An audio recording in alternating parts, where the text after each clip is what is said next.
Hi, in this video, I'll share with you how to create email addresses for your organization using WebStarts. Follow along by logging into your WebStarts account or create one by visiting webstarts.com.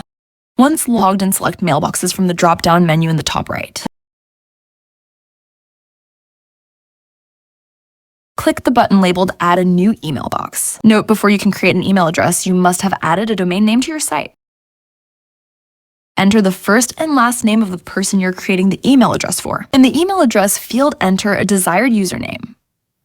This is the part of an email address that comes before the domain name. Select the domain name from the drop-down menu. You can use any domain name added to your account.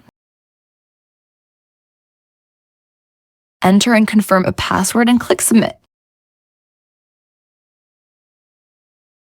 The mailbox will be created and appear in the list.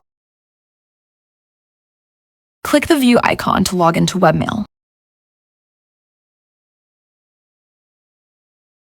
Click the Edit icon to edit the mailbox details.